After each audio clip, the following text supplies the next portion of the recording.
Hello बच्चों, मैं दीपेंद्र सिंह आप सभी का एक बार फिर से आपके अपने YouTube channel Radhe study hub में स्वागत करता हूं। क्लास 12th के बच्चे पढ़ रहे थे लेसन 4 फिजिक्स का, जिसमें हम लोग बात कर रहे थे संधारित्र की। आप लोगों ने धारिता के बारे में पढ़ लिया था। आज हम लोग जो बात करेंगे वो संधारित्र की बात करेंगे। तो देखिए, समझिए होता क्या है संधारित्र। संधारित्र इंग्लिश में बोलते हैं कैपेसिटेंस। तो संधारित्र क्या होता है? संधारित्र कहता है एक इस प्रकार का समायोजन है। मतलब यदि हम एक ऐसा उपकरण बनाएं जिसके हम आकार अथवा आकृति को ना परिवर्तित करें, जिसके आकार और आकृति में कोई परिवर्तन ना किया जाए और उसमें आवेश की पर्याप्त मात्रा संचित की जाए, तो यह पूरा निकाय या क्रम जो होता है वो क्या कहलाता है? संधारित्र कहलाता है। मतलब समझना, किसी चालक के आकार अथवा आकृति में परिवर्तन किए बिना उसमें आवेश की पर्याप्त मात्रा संचित की जा सके तो उसी को क्या बोलते हैं? संधारित्र बोलते हैं। तो संधारित्र एक ऐसा समायोजन है जिसमें चालक के आकार अथवा आकृति में परिवर्तन किए बिना उसमें आवेश की पर्याप्त मात्रा संचित की जा सकती है। ये तो परिभाषा हो गई किसकी? संधारित्र की। अब बात करते हैं, फिर उसके बाद आएगी हेडिंग संधारित्र को प्रभावित करने वाले कारक। तो पहले तो हेडिंग डालिए संधारित्र और लिखिए परिभाषा। इसमें संधारित्र की परिभाषा लिखिए, हेडिंग डालिए संधारित्र। संधारित्र तो संधारित्र एक ऐसा समायोजन है, लिखिए संधारित्र एक ऐसा समायोजन है। संधारित्र एक ऐसा समायोजन है जिसमें चालक के आकार अथवा आकृति में संधारित्र एक ऐसा समायोजन है जिसमें चालक के आकार अथवा आकृति में चालक के आकार अथवा आकृति में परिवर्तन किए बिना आकार अथवा आकृति में परिवर्तन किए बिना उसमें आवेश की पर्याप्त मात्रा परिवर्तन किए बिना उसमें आवेश की पर्याप्त मात्रा संचित की जा सकती है। उसमें आवेश की पर्याप्त मात्रा संचित की जा सकती है।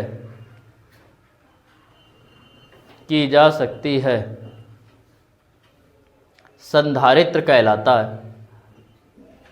संधारित्र कहलाता है। संधारित्र कहलाता है। हेडिंग डालिए संधारित्र की धारिता को प्रभावित करने वाले कारक। संधारित्र की धारिता को प्रभावित करने वाले कारक।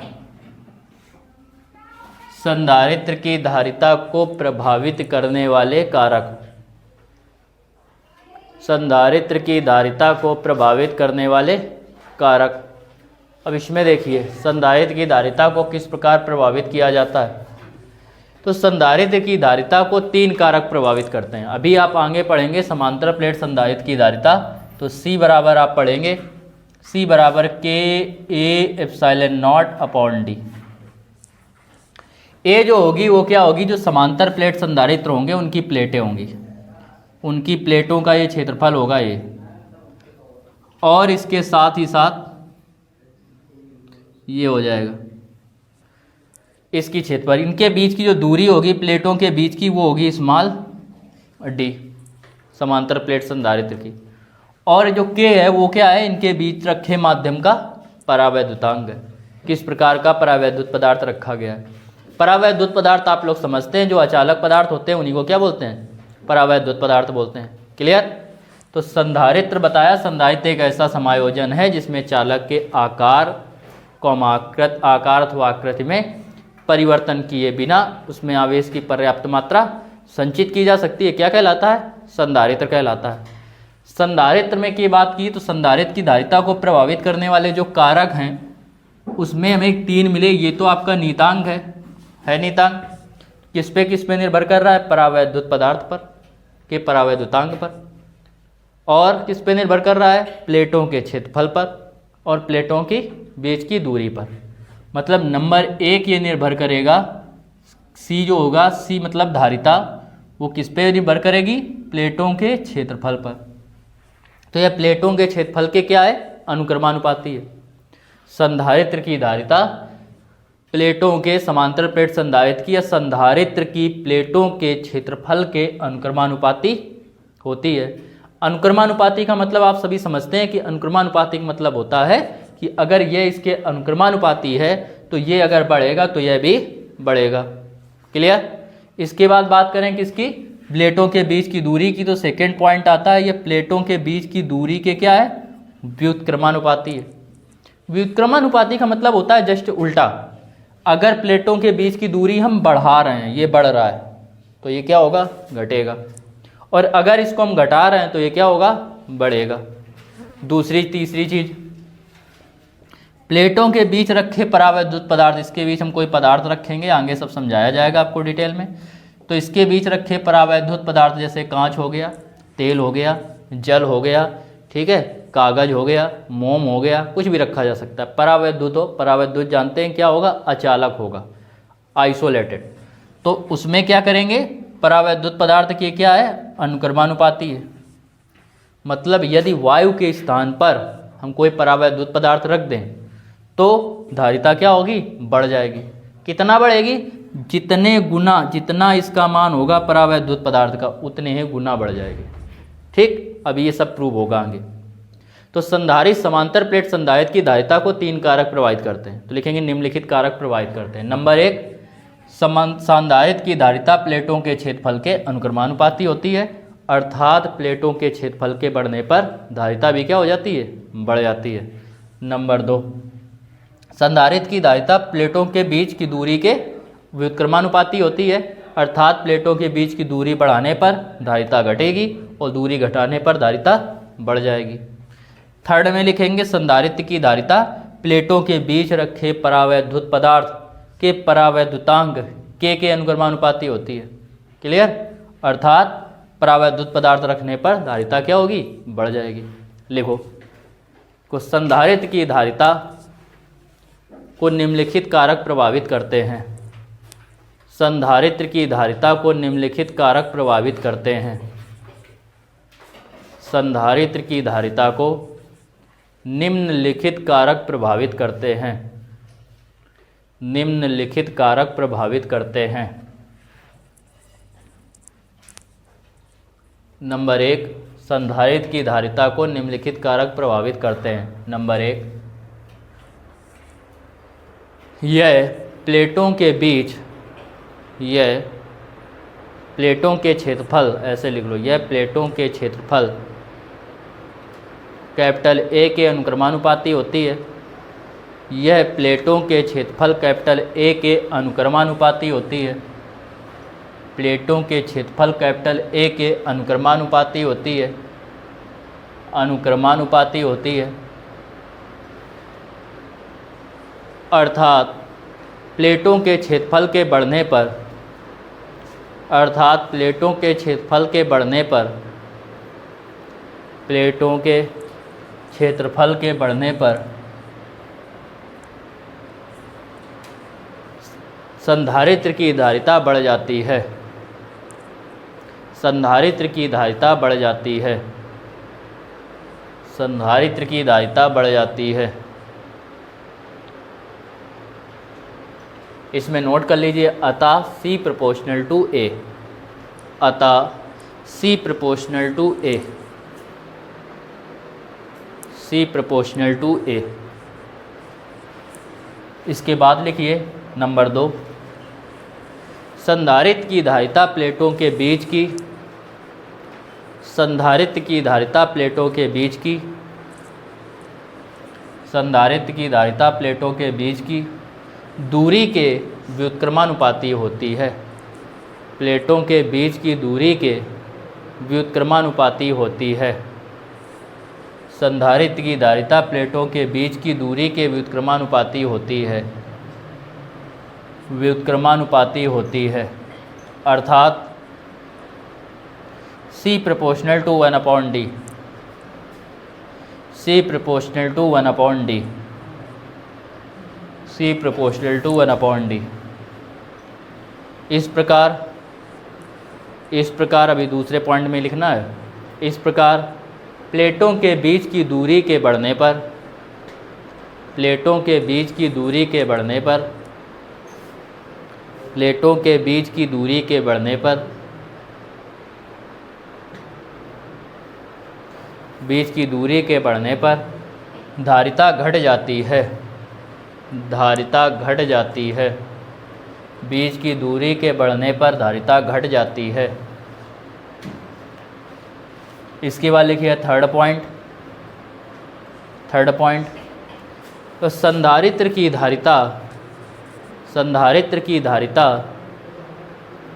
संधारित्र की धारिता प्लेटों के बीच रखे परावैद्युत पदार्थ, प्लेटों के बीच रखे परावैद्युत पदार्थ, प्लेटों के बीच रखे परावैद्युत पदार्थ,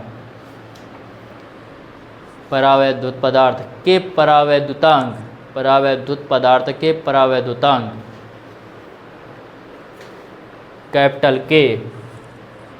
कैपिटल के अनुक्रमानुपाती होती है, के अनुक्रमानुपाती होती है,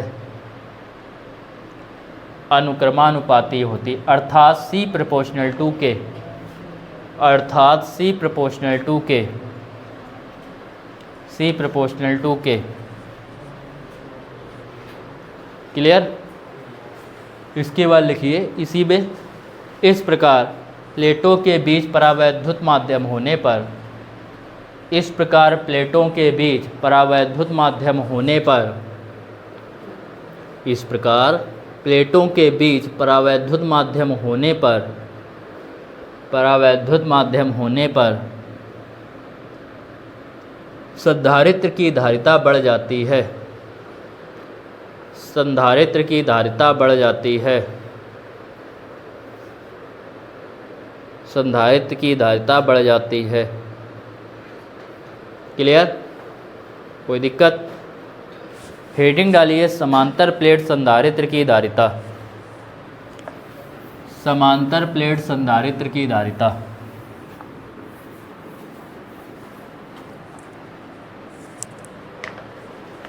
समांतर प्लेट संधारित्र की धारिता।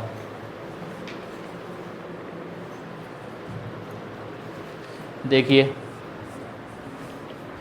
जो हेडिंग है वो है आपकी समांतर प्लेट संधारित्र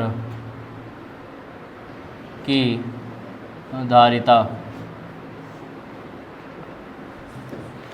अब देखो हम लोग बात कर रहे हैं समांतर प्लेट संधारित्र की धारिता की।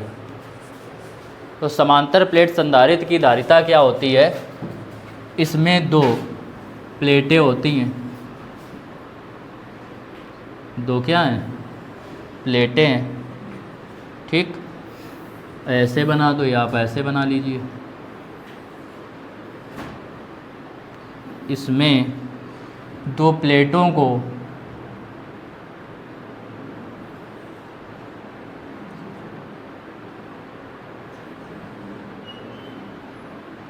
इसमें दो प्लेटें होती हैं जिनको क्या किया जाता है? विद्युत रोधी स्टैंड में लगा दिया जाता है। विद्युत रोधी समझते हैं, जिसमें विद्युत का कोई प्रभाव ना पड़े, मतलब एक ऐसे हों कुचालक हों या परावैद्युत हों। तो इन स्टैंडों में इनको लगा दिया गया ऐसे, इनको इनमें क्या कर दिया गया?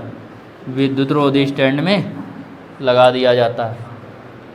इसके बाद सेम इसी प्रकार इस तरफ करेंगे, इसको भी इस तरफ लगा देंगे विद्युत रोधी स्टैंड में। ठीक है, अब थोड़ा साफ किताब से देख के ऐसे ही स्वच्छ बना लेना। ऐसे विद्युत रोधी स्टैंड में लगा दिया गया। इसके बाद इसमें क्या किया गया? एक मेन तार लपेट दिया गया, एक तार लपेट दिया गया।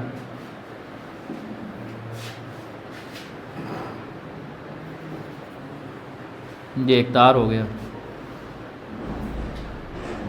ऐसे एक तार हो गया। सेम इस तरफ किया गया,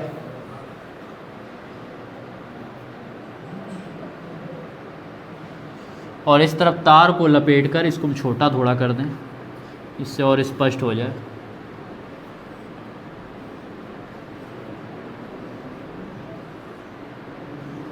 ऐसे एक तार को लपेट कर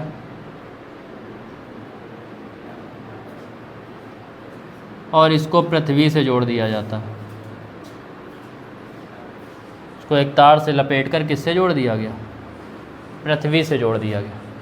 ठीक, तो इसमें दो प्लेटें होती हैं, किसमें? समांतर प्लेट संधारित्र में दो प्लेटें होती हैं, ठीक, जिनको दो विद्युत रोधी स्टैंड में लगा दिया जाता है। अब इसमें इस प्लेट में हम प्लस आवेश दे दें। कौन सा आवेश देना है? प्लस। जब इसको हमने प्लस आवेश दिया इस प्लेट पे, इस प्लेट पर है प्लस आवेश, या इसको अंदर दे दो, कोई दिक्कत नहीं है।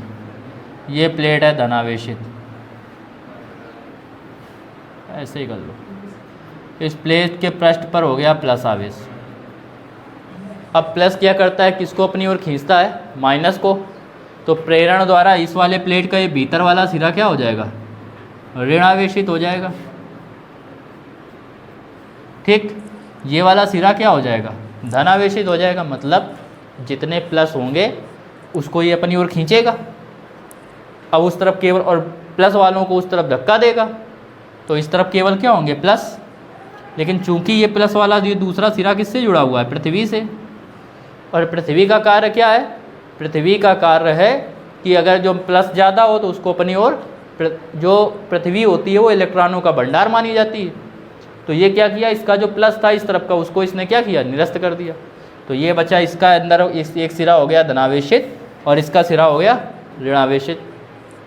अच्छा, चूंकि इन पर आवेश हैं तो आवेश होने के कारण इन पर क्या होगी? उत्पन्न होगी वैद्युत क्षेत्र की तीव्रता। मान लिया इन प्लेटों के जो बीच की जो दूरी है वो है स्मॉल डी। ठीक, इनमें प्रत्येक का जो क्षेत्रफल है अनुप्रस्थ परिच्छेद क्षेत्रफल वो कितना है? कैपिटल है। तो इनके बीच जो उत्पन्न, दो प्लेटों के बीच उत्पन्न वैद्युत क्षेत्र की तीव्रता आपने पढ़ा है छोटा सिग्मा अपॉन एप्सिलॉन। छोटा सिग्मा क्या होता है? आवेश का पृष्ठ घनत्व होता है, सेकेंड चैप्टर में बताया था डिटेल में। तो आपने पढ़ा है छोटा सिग्मा, लेकिन चूंकि छोटा सिग्मा बराबर आपने पढ़ा है क्यू अपॉन ए। ठीक, तो जिसने नहीं देखा वो फर्स्ट चैप्टर में देख लें तो आपको पता चल जाएगा आवेश का पृष्ठ घनत्व, आवेश का रेखीय घनत्व, ये सब क्या होता है। तो ये आ गया। तो अतः ई बराबर जो आ गया वो कितना आ गया? छोटा सिग्मा की जगह क्या रखेंगे? क्यू अपॉन, और नीचे क्या है? एप्सिलॉन, इतने न्यूटन प्रति कूलाम अथवा वोल्ट प्रति मीटर। ठीक, क्योंकि प्लेटों के बीच की दूरी, प्लेटों के बीच की दूरी स्मॉल डी है, अतः इनके बीच उत्पन्न विभवांतर V बराबर होता है E इंटू डी। अब बात आती है ये E इंटू डी कहाँ से होता है? तो आपने पढ़ा है विभव प्रवणता और वैद्युत क्षेत्र की तीव्रता में संबंध की। E बराबर डेल्टा वी तो विभवांतर है, तो विभवांतर की जगह हम V भी ले सकते हैं। और अपॉन क्या था? दूरी। तो दूरी की जगह हमने यहाँ पे क्या ले लिया? दोनों के बीच की दूरी क्या है? D। तो यहाँ से V का मान निकालेंगे तो ये D इस तरफ आ जाएगा, तो क्या हो जाएगा? E इंटू, तो विभवांतर कितना हो गया? E इंटू डी हो गया, कोई दिक्कत? तो यहाँ हो गया V बराबर E इंटू इतने वोल्ट। E का मान आपको पता है क्या दे रहा है? Q अपॉन ए एप्सिलॉन, और इंटू में क्या है? इतने वोल्ट। अतः संधारित्र की धारिता या समांतर प्लेट संधारित्र की धारिता, अतः समांतर प्लेट संधारित्र की धारिता C बराबर क्या पढ़ा है? Q अपॉन V पढ़ा है ये। C बराबर क्या पढ़ा है? Q upon V। तो यहाँ से C बराबर Q का मान, Q की जगह Q बना रहे, नहीं देंगे, V की वैल्यू रखेंगे, या पहले यहाँ पे लिख लो C बराबर Q अपॉन V का मान रखेंगे, क्या दे रहा है? Q D upon A epsilon. Q से Q कट गया, ए एप्सिलॉन नॉट ऊपर जाएगा, तो C बराबर क्या आएगा? A epsilon not upon 1। तो ये फार्मूला हो गया। धारिता का मात्रक क्या होता है? कूलाम प्रति वोल्ट अथवा फैरड। इसका मात्रक कूलाम प्रति वोल्ट अथवा फैरड। क्लियर? तो संधारित्र की धारिता कैसे निकालेंगे? तो लिखेंगे समांतर प्लेट संधारित्र में दो प्लेटें होती हैं जिनको दो विद्युतरोधी स्टैंड में जोड़ देते हैं। ये हम लोग अभी बात किसकी कर रहे हैं? समांतर प्लेट संधारित्र की। प्लेटों में जोड़ एक कुछ दूरी पर रखकर दो विद्युतरोधी प्लेटों से जोड़ देते हैं। एक प्लेट को किससे जोड़ देते हैं? किसी स्रोत से जोड़ देते हैं जिससे आवेश देना है, और दूसरी प्लेट को क्या करते हैं? पृथ्वी द्वारा जोड़ देते हैं। ठीक। इसके बाद माना एक समांतर प्लेट संधारित्र जिसकी प्रत्येक प्लेट का क्षेत्रफल कैपिटल ए है, प्लेटों के बीच की दूरी स्मॉल डी है। जब पहली प्लेट को प्लस क्यू कूलाम आवेश दिया जाता है तो प्रेरण द्वारा दूसरी प्लेट के भीतरी सिरे पर ऋणावेश तथा बाहरी सिरे पर धनावेश उत्पन्न हो जाता है या प्रेरित हो जाता है। धन आवेश जो होता है बाहरी प्लेट पर वो पृथ्वी द्वारा क्या कर लिया जाता है? अवशोषित कर लिया जाता है या पृथ्वी में उपस्थित इलेक्ट्रॉनों द्वारा निरस्त हो जाता है। क्लियर? तब इनके बीच इन आवेशों के कारण उत्पन्न वैद्युत क्षेत्र की तीव्रता यह होगी। इसको हमने छोटा सिग्मा का यहाँ मान रख दिया। चूँकि प्लेटों के बीच की दूरी स्मॉल डी है तो इसलिए हम लोग क्या करेंगे? इसमें उत्पन्न वैद्युत क्षेत्र की तीव्रता का विभवांतर लगाएंगे, V बराबर E/d। ई की वैल्यू उठा के रख देंगे। संधारित्र की धारिता का फार्मूला लगा के हम लोग क्या करेंगे? सॉल्व कर लेंगे। बात समझ में आई कि नहीं आई?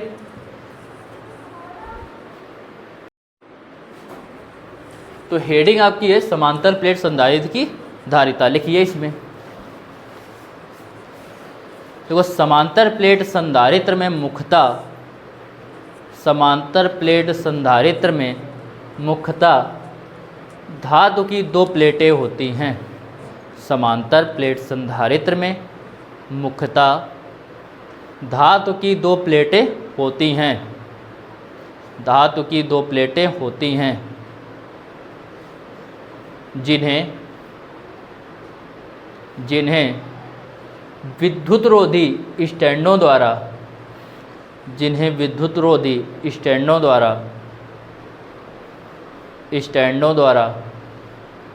कुछ दूरी एक दूसरे से कुछ दूरी पर एक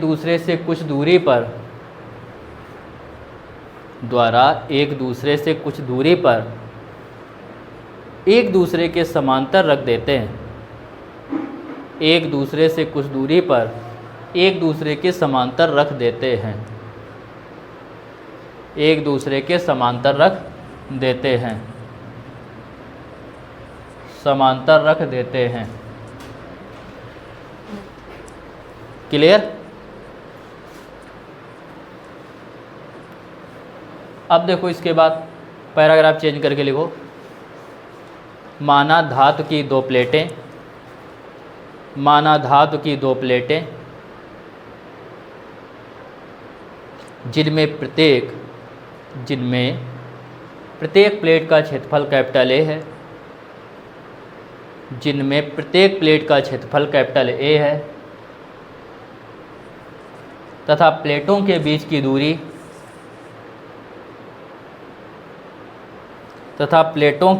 दूरी स्मॉल डी है।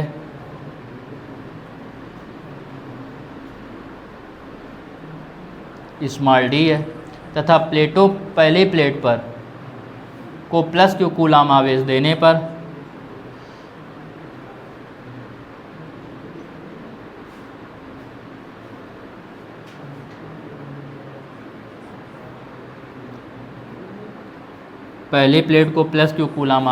पर दूसरी प्लेट पर प्रेरण द्वारा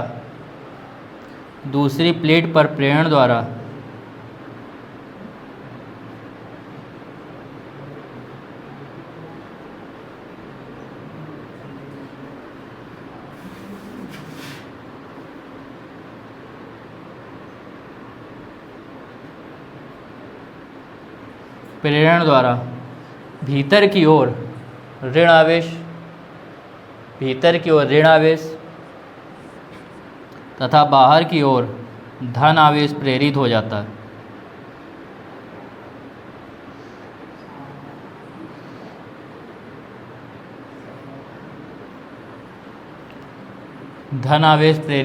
है। प्रेरित हो जाता है, प्रेरित हो जाता है, क्योंकि दूसरी प्लेट का बाहरी सिरा, क्योंकि दूसरी प्लेट का बाहरी सिरा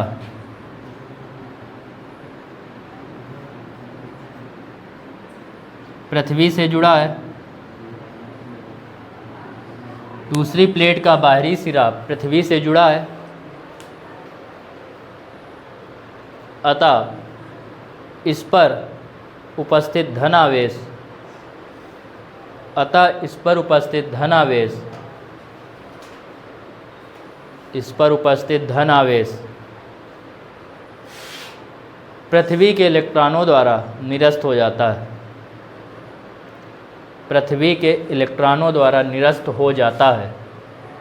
पृथ्वी के इलेक्ट्रॉन इसको क्या करते हैं, निरस्त कर देते हैं, इलेक्ट्रॉनों द्वारा निरस्त हो जाता है। इस प्रकार संधारित्र की एक प्लेट धनावेशित, इस प्रकार संधारित्र की एक प्लेट धनावेशित तथा दूसरी प्लेट ऋण आवेशित होती है।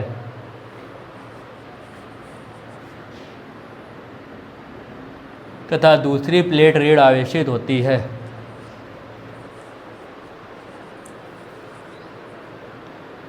तब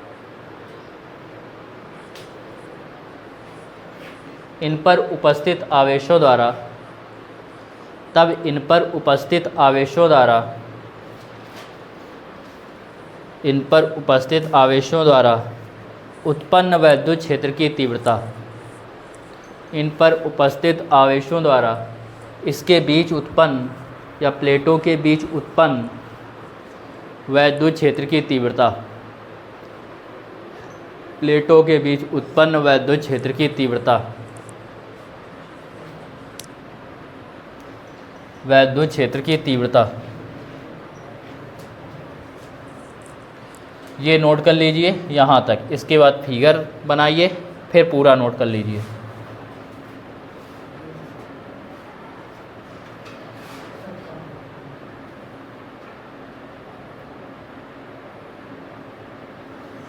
अब इसमें देखो जो दिशा होगी, इसमें वैद्युत क्षेत्र की तीव्रता सी, तो वैद्युत क्षेत्र की तीव्रता वैद्युत बल रेखाओं की दिशा होती है।